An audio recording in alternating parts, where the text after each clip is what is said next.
So after sitting in the same spot for 2 months now, it's travel day. And we thought we'd take this opportunity to talk about all those things that can go wrong on travel day. Anything from a slide that won't come in, landing gear that won't come up, blown tire, whatever it is. Here's the thing, panicking in those situations doesn't help. Processes do.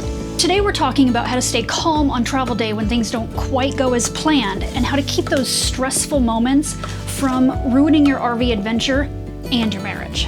Anyone that's RV'd for any amount of time ever knows that no matter how much you plan, something will eventually go wrong. Flat tires, bad weather, landing gear that won't go up or down. The list goes on and on for things that can go wrong on travel day. But we've learned that how we react in the moment makes the biggest difference.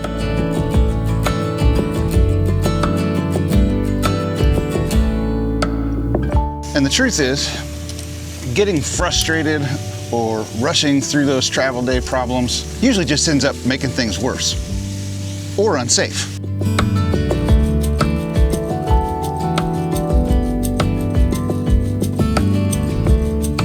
So when something goes wrong, our first rule is very simple. Stop and breathe, literally. Taking a deep breath kind of resets the situation and allows us to think clearly. This keeps us from turning a small problem into a big one. It's easy to jump right into panic mode, especially when traffic's piling up behind you, the neighbors are all watching you trying to back in, and it's just not going right. But just stop, breathe, and take a moment. Pausing allows your brain to reset so that you can think more clearly. If you're on the road, just get yourself to a safe spot, whether that is the side of the road, a parking lot, or maybe even a rest area. And we found that the best way to stay calm is to just expect that things are going to go wrong every now and again, and be prepared. And that's why we keep certain things on hand, readily accessible on travel days. Things like a multimeter, spare fuses, a power drill, and maybe even just a jug of water. So if you plan for the unexpected, it stops being a crisis and just becomes part of the day.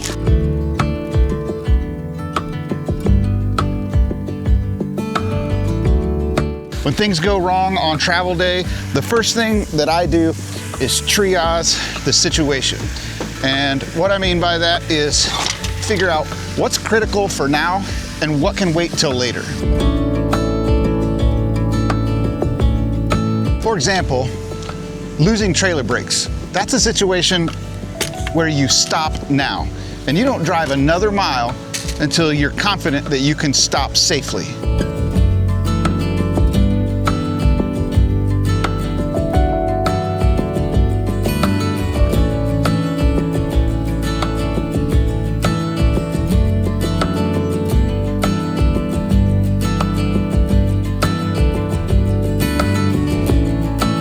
On the other hand, if your slide gets stuck halfway in, it doesn't mean that you're stuck. There are procedures for manually retracting all sorts of slide outs. Once you get it fully retracted manually, you can deal with the actual problem later. It's all about separating must fix now from deal with it later problems. That helps you focus your energy instead of panicking about everything at once.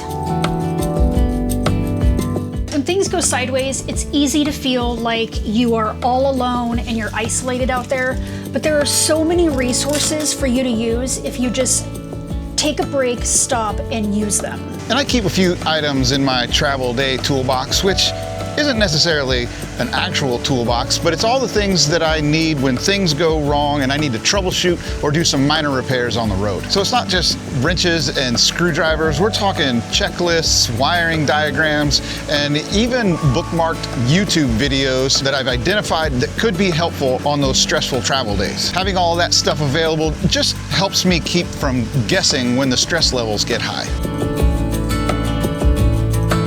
And don't forget about your human resources. people like the camp host, RV techs, your friends and neighbors. We have had neighbors step in and help us when we had our slide issue.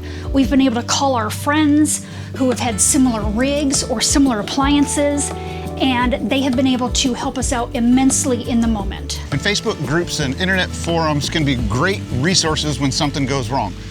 Just make sure that you vet that information. And when in doubt, stop, stay safe, and just reach out to someone who knows the system.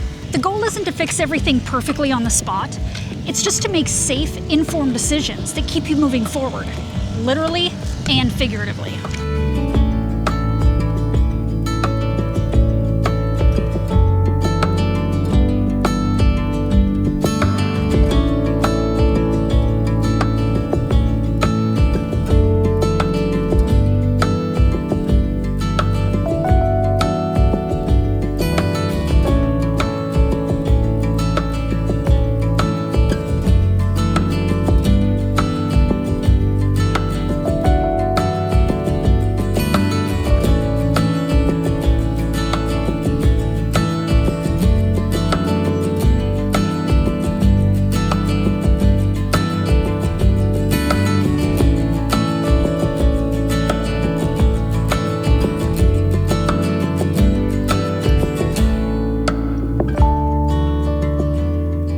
So something that I've been doing for a while now, and I keep meaning to share, is I've got two of these storage tubes down here, and I always used to put these things in here separately, right? So as you can see right now, I've got these two hoses connected up together, and I've started storing them like that because when you put them in there separately, right, then you shove them in there, then you gotta get one of these hoses out on this side, you gotta get one out on the other side, but now I just shove them both in from this way, and then when we get to where we're going, all I gotta do is open this one side and pull the whole hose out. Tell me that's not genius, guys.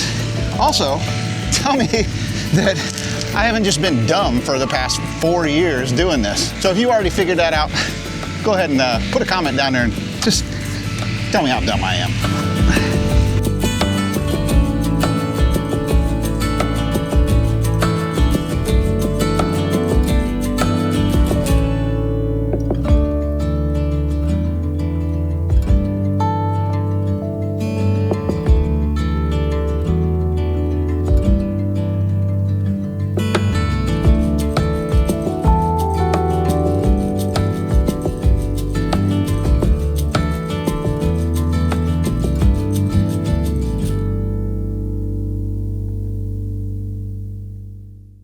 So another thing is to allow yourself some buffer room in your travel day, just in case something happens. So for instance, we only like to drive about 120, 150 miles a day, and we tend to leave about 11, which gets us into our next location around 3-ish, but that gives us some wiggle room so that we're not pushing into, pulling in the dark. If something happens, we've got that time built into our schedule. So even though we don't like to get in after 5 or whatever, if something happens, we have to change a tire on the side of the road, we have time and we can deal with it calmly and properly.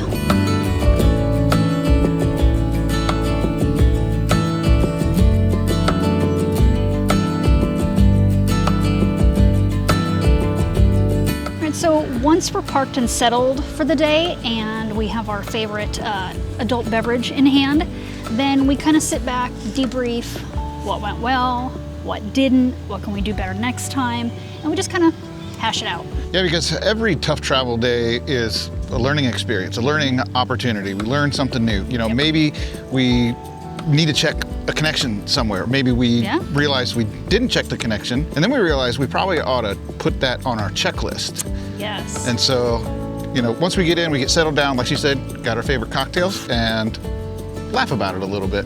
Maybe not today, but we'll probably laugh about it tomorrow. Because honestly, the days that don't go so well pretty much end up being like the really good campfire stories to share with people. Yeah, you definitely get good stories out of them. Yes. All right, so that's going to be a wrap.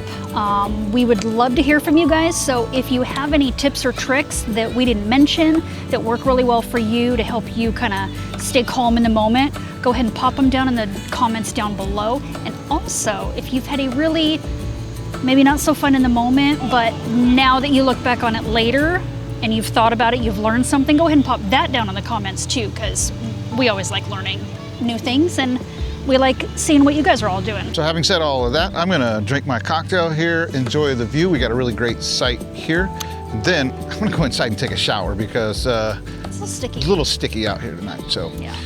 having said that, as always, happy camping and stay safe out there, guys.